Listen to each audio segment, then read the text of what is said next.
Hi everybody, this is Tara here from YoungBrave.co. I'm here today for a really exciting reason. I know a lot of you on my profile, on my Instagram profile, have been noticing that I've been posting about offering reduced rate counseling. And this is a new thing that I've started to offer for a long time. I have really been wanting to offer this service, and it is some of you who are maybe have your own business know it's a real challenge because you also have to keep the doors open. And so you have to charge a certain amount in order to do that. So I have been really working on trying to find a way to offer affordable therapy to people who can afford to pay my fee. And so my solution for this was, I'm trying out this year, I have taken on an intern. And my intern's name is Lindsay Talby. She's fantastic, and today you get to meet her. I'm going to be interviewing her so that you have a chance to meet her and maybe kind of get a sense for what she's like, what kind of what her views on therapy are, why she became a therapist, things like that. So you can kind of see what she's like before you started out. You get to kind of sample what it might be like to be in therapy with Lindsay. So if you give me a second, I'm going to pull Lindsay into the video here, and we're going to ask her some questions.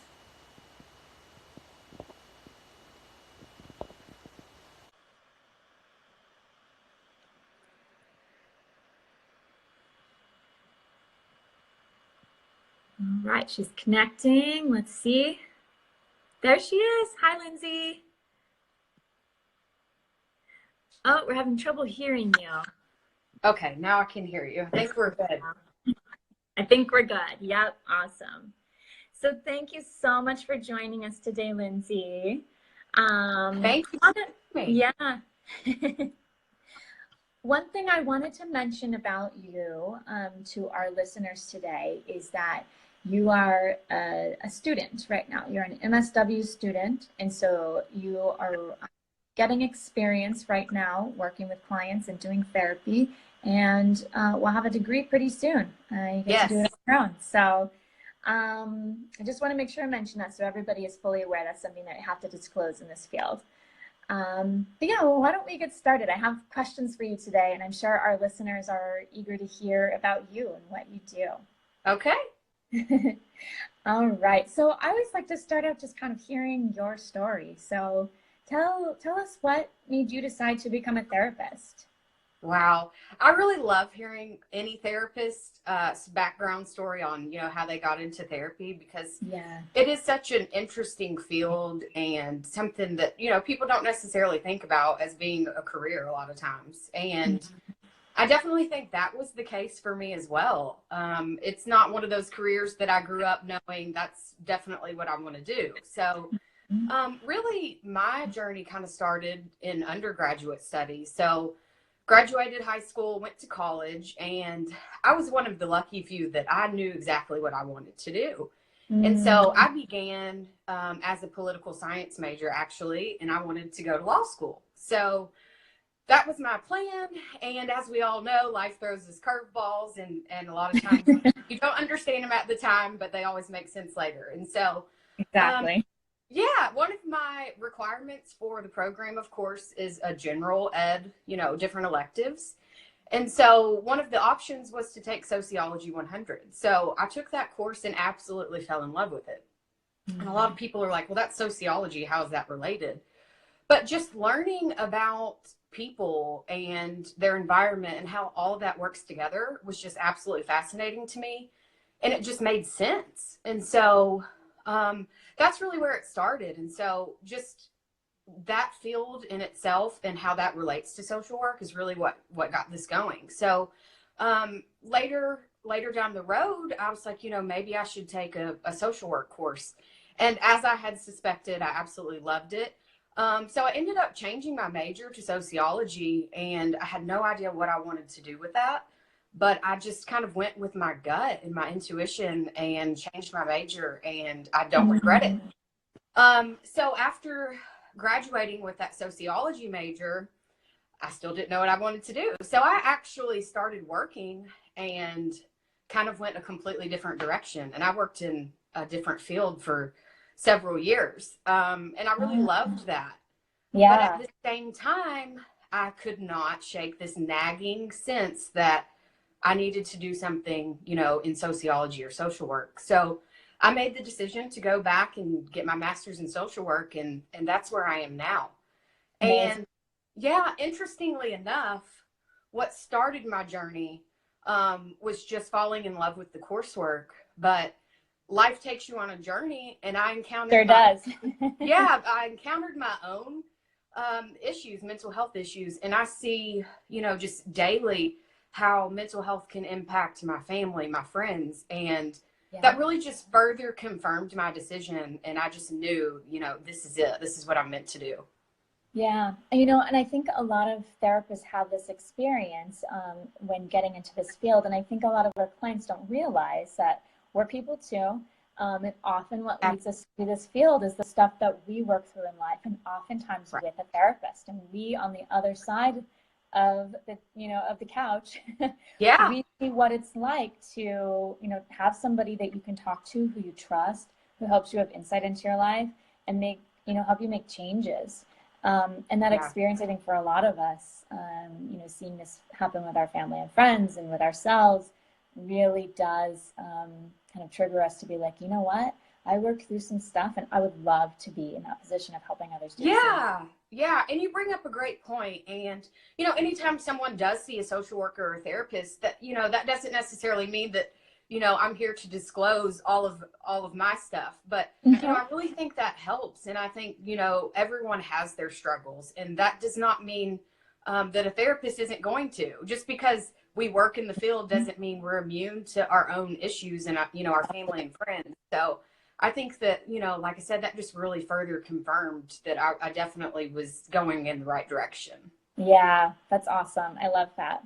And this is part of the reason why I love hearing therapist stories, is because it's never a that's like, oh, just, the logically it made sense. This was the career path Right. I wanted, and I chose it. And then it's not like that. It's like, No. it's always a No. personal journey that led us this Yeah. path. And I think Yeah. it's beautiful, because then we get to be a part of other people's personal journeys, and the magic keeps going. Absolutely. Yeah. Definitely, it's never a straight path to being a therapist, I don't think. Yeah, it's never a straight path to anything, right? Yep. That's awesome. Yeah, well, tell us a little bit. So, I know you told us that you are doing your internship this year for MSW program. Tell us a little bit about what your experience is.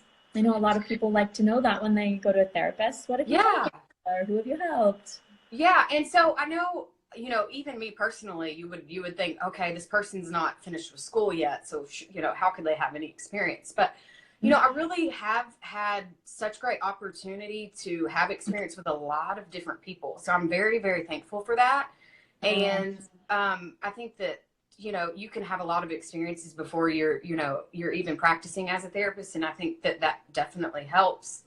While I was in school doing my undergraduate studies, I worked several years at a behavioral health hospital, and they gave me tons of great experience because there were so many different populations there. And I worked with all of those populations. I worked with children and teens predominantly, and there was, a range of issues. So there was substance abuse. I worked with, teenagers that had substance abuse issues and, were in recovery. Suicide, anxiety, depression, different personality disorders, and many other, severe mental health diagnoses. Yeah. And we also even had a unit for teens that had sexual offense charges. So as you can see, just a lot of different experiences just in that one place. And from there, I've also worked with adults that have developmental delays and disabilities. Okay. So that was a completely different experience, and I'm thankful for that as well. And then this past year, I started working in my last placement in a private practice setting doing therapy. So obviously I saw many different clients there, dealing with a lot of different issues: substance abuse, anxiety, depression, mental health diagnosis, lots of different things. So you name it, and I've worked with it. Even couples and families, I've done work with them too. That's amazing. Yeah. So even before you were on the social work track, you had a lot of experience in the mental health field, Absolutely. which I'm sure helps you out a ton in your studies and, providing therapy now. Yes. And Yeah. and two, I don't think that we can overlook coursework either as part of experience, because a lot of times in our coursework, we have to do hands-on things, and a lot of different activities and assignments that are really involved, and it's not just turning in a paper. So a lot of that is experience as well, just doing things with your classmates and being exposed to different experiences during coursework. I don't think we can discount that either. Absolutely. I mean, really, as therapists, it's kind of coursework is really the thing that makes the difference in what we're doing, because we can work in this field in different capacities, but it's the training and the learning how to actually do therapy and how to understand our clients, how to know what's going on and what to do. Right. That coursework is absolutely key. It's really what makes all the Yes. difference. And I Yeah. think you bring up a great point, because you can have experience in the field working with so many different people, but without your coursework, what are you doing? What are you doing to help? And I think that that's really the combination of those two are really what makes everything work. Yeah, right. Yeah. I love it. Yeah. So, well, tell me a little bit about what you do now. Like, what kind of clients do you see now? Who do you work with? So now I really like to see clients that are ready to make a change, Mhm. and it doesn't necessarily have to be a certain issue, but just anyone that's ready to make a change, anyone that feels like they've tried everything, they're sick and tired of being sick and tired, essentially. Mhm. Mhm. So just someone that's ready to see a change, like I said, they feel like they've tried everything. And they just are to that point where they're realizing they can't do it alone. And Yeah. those are the clients that I really love working with. Yeah. Yeah. So really, I mean, that could be a lot of people. That really could be Sure. a lot of people. But anybody who, like you say, has tried it all, I'm sure they've done lots of Googling. Yes. I'm sure they've talked to a lot of other people, family and friends, asking advice. I'm sure they spent a lot of time thinking about it themselves, trying to figure out what to do. Right. Um, yeah, but it's really when you get to that point where you're like, I need help with this. I need to go to somebody who's trained to help me. Um, Right. yeah, And there's something that makes you yeah. ready to do it. Yeah, and I think a lot of people, I think that support systems are great, and friends and family, those Absolutely. relationships cannot be replaced. Right. But I think a lot of times, having that third party just makes all of the world of difference, and just someone that really is trained and prepared to work with those issues really can make a difference. So yeah, like Yeah. I said, just someone that's ready to make that change, someone that's tired of being where they are, ready to see changes, make progress. That's who I'm Mhm. ready to work with. Absolutely. Yeah, that's great. So the next thing is then what do you do to help? So when these people come to you, they're ready to make a change. What do you do? What can you offer them? I definitely like to stand by, my ultimate priority is to really create a safe space. I Mhm. think therapy can be very intimidating, especially if you've never done it. And, a lot of the reasons that people are seeking therapy and treatment are very intimidating, and it's very scary. So then you add a layer on top of that. Okay, I'm going to someone I've never met, and you don't know what that's going to be like. So Yeah. I definitely like to create a safe space with no judgment. So that really is the number one thing that I feel like I can do to help. But beyond that, once we start working together, just, learning all of the tools that you can have to cope. Like we talked about earlier, you can have experience working with people, but the coursework and the different theories and different approaches is really what's, sets your friend or your hairdresser apart from your therapist. So, just being a therapist means that I get to be the third party, that unbiased third party. I'm not your mom. I'm not your sister or a friend. So I do not have that opinion, and I'm not going to inflict that opinion on you. And, I feel like this is what you should do, or why are you doing that? And I think that's the beautiful thing about being a therapist, because you're Mhm. that no judgment zone. And I'm just there to really give you the tools to work through whatever it is you're going through. Yeah. Oh, I love that. That is so well said. Yeah. Yeah. I do, and like you're talking about, like, I think people do really worry about coming to therapy. Is this person just going to give me advice? Are they going to have opinions about what I'm doing? Are they going to make me feel uncomfortable? Are they going to Yeah. judge me? Totally. I think everybody who hasn't gone to therapy before, or maybe even people who have, and maybe didn't see the right therapist for them, have worried about that. And so I Definitely. love that you're that you're talking about that today, that like that therapy with you is not about you giving me opinions or answers or judgments. Like, it's really about creating a space for you where you feel safe enough to work through your stuff. Yeah, and I'm glad that you bring that up because that's definitely the furthest thing from, what a therapist should be is, it's not my role to give you advice. It's not my role to tell you what to do. And definitely not my role to make you feel shame for any of the decisions that you've made in your life to this point. So, just really going back to that, that's not my role. It's just to really empower you, to make you feel comfortable, and just no judgment. Absolutely. That's great. Thank you so much for sharing that. Yeah. So let's say somebody, listening today is wanting to get started, or, maybe curious about what it's like. I know you've talked about creating the safe space, but maybe curious about what it would be like to work with you. Maybe somebody who hasn't done therapy before. What does a therapy session look like? Wow. So that's that depends.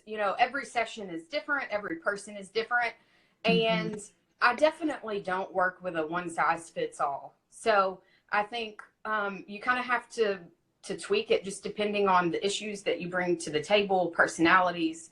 But it's also going to depend on where we are in our journey together. So initially, during an initial consultation, that's going to be kind of a 20-minute session to where we can kind of get to know each other to see if, we would be a good fit. So I think that's important for people to realize too. And I'll be the first to tell you, not every therapist is going to work for every person. Absolutely. And it's okay. Yeah. And I don't expect to be the therapist for everyone. And you shouldn't expect me to be the therapist for everyone. So I think that initial 20-minute consultation can really help us to decide and see if we would like to work together, if we feel like, we can build rapport. And that also allows us to kind of talk about your goals in therapy. Why are you here? What do you want to work on? What are the issues that bring you to therapy? Mm-hmm. And then after the initial consultation, when, if we decide that we want to work together, the first sessions are really still just about us getting to know each other. Yeah. I Because want to who gets know to know what your somebody goals are. right away, right? Yeah, yeah. Mhm. And that's another a myth I'd like to debunk is that, people think, I'm going to go to my first session and I'm just going to feel like a new person, like everything's going to be solved. But Mhm. it's a little slower than that. And a lot of people didn't get into the situations that they're in overnight. And so, your progress isn't going to happen overnight either. But in those initial sessions, just getting to know each other, I want to learn about you, everything about you, anything that you're willing to share. And that doesn't mean that you have to come in and spill all of your dark secrets or anything like that. And so I know a lot of people are really nervous about that, thinking, oh my Yeah. gosh, I don't know this person and I'm going to have to go right in there and just tell them everything about me. And that's not necessarily the case. But those initial sessions are getting to know you. I want you to get to know me as well. We're still kind of getting our groundwork on what we're going to work on. And then, after those initial sessions, we're really going to dig in and start making progress in meeting goals and things like that. So that's kind of what sessions will be like. I think that they're a lot less intimidating than people probably realize. Yeah, yeah. I think that's very true. I notice a lot of people when they come to therapy worry about that too. And then, when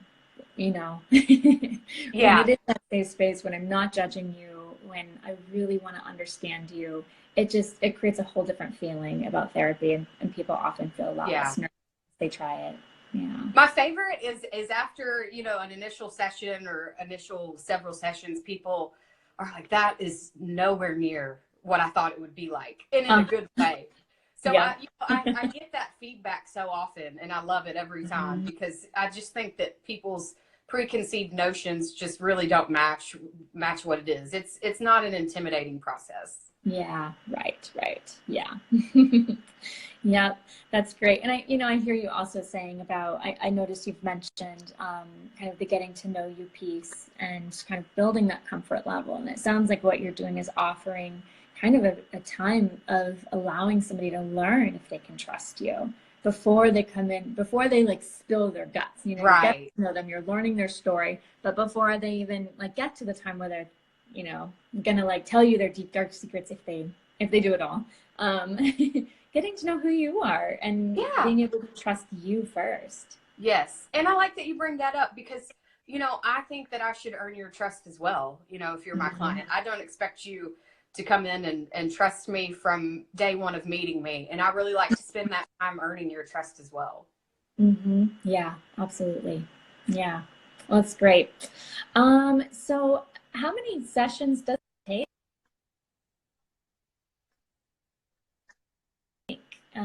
Somebody's, kind of curious about starting therapy right now, but they're like, I don't know, does that mean I'm going to be in therapy for, the next 4 years? One session feel better. Like, what can they expect? Like, how long does it take before?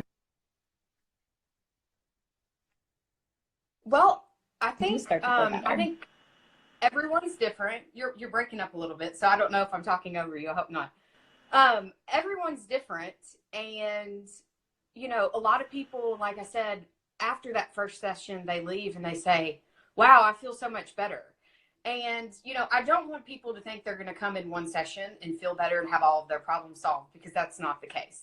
But I think for a lot of people, after that first session, they realize that it is such a safe space and they've been able to just have this weight lifted. So I do think after, the first session or few sessions, people do start to feel better. And that's just because, they feel like they are in a safe space to kind of start getting some insight on the issues that are bringing them to therapy. And insight is different than solving problems. So, and then, it could take 6 months for them to feel better. So it just depends on the person. But then there's people that go to therapy for years. And so I think it is different for everyone. It depends on what you're working towards and what you're working on, and kind of what your goals are in therapy.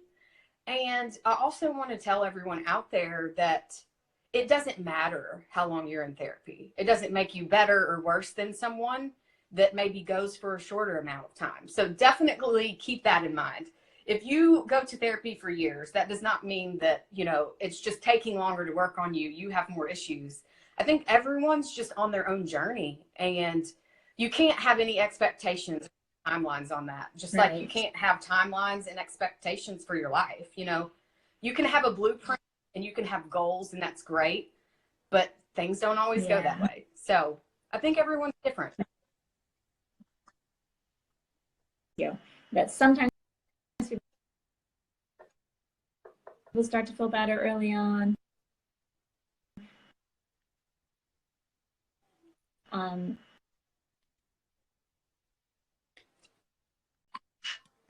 I've got a bad connection with you, Tara. It often takes, there we go, 6 months to a year before. Are you able to hear me, Tara? I don't have a connection with you. Things are really in a better place. But yeah, but like you say, everybody's different. It can take somebody a few months. It can take somebody years. Oh, I'm so sorry. I can hear you now, but I don't think the video and your voice is on sync, so I'm not really sure. Any better? Oh, no problem. Thanks for letting me know. Yeah, so another question that people have when starting therapy is about the cost. I know a lot of people are concerned about that, and I mentioned earlier the reason why I wanted to bring on an intern was to offer therapy that is a little more affordable for people who can't pay my full fee. So for you, can you give us a little bit of information about what it would cost somebody to come to therapy and see you? Yeah. So like you said, the most beautiful thing about this experience and this opportunity is that we do have the ability, because, you know, I'm an intern and I'm not graduated yet, that I can actually offer these sessions at a reduced fee. And so the way that we decide that, it's kind of on a sliding scale. And that's one of the things that we'll discuss whenever we first meet. And we can set a fee for you. And that's individual, just like therapy is. So, you know, we'll just kind of look at what you can afford financially, what your situation is, and just have a discussion on, you know, what that fee should be for you. What, you know, what do you want to be paying for therapy, and what do you think it's worth? Yeah. Okay. So, I mean, it could be a pretty low fee for somebody who just doesn't have a lot of money at this point. Right. And, you know, I think that a lot of people can get intimidated by the cost of therapy because it can be expensive. But Yeah. that's why I'm so excited that we have this opportunity to present, you know, the ability to have reduced fees. So definitely everyone out there, take advantage of that, because it is a great opportunity. Absolutely. Amazing opportunity. Yep. Yeah. Awesome. Okay. Well, okay. So for our listeners today who have heard all of the things you have to say about what you do, what to expect, how much it costs, and they're saying, hey, I maybe want to give this a try. This Lindsay girl might be the right fit for me. What do they do? How do they get started? Well, there's several different ways to get in touch with us, of course. You can visit the website, and from the website, there is a link to where you can schedule initial consultations and sessions. So that's one way. And the website, oh, sorry, I just want to point out the website on my Instagram profile. And if you just want to hear it today, it's youngbrave.co. Yes. And that's on my Instagram as well. So if you end up on my Instagram page, it's linked there as well. Awesome. That's one way. You can contact me by phone or text. And my phone number is 646-770-1133. And like I said, you can either contact me, you know, give me a call, or text me, either way. And then you can also 646-770-1133. Yes, that's correct. Okay. All right. And then you can also contact me personally with my email, and that is lindsaytalbytherapy@gmail.com. And my first name is Lindsey, and Talby is Taulbee. And so it's lindsaytalbytherapy@gmail.com.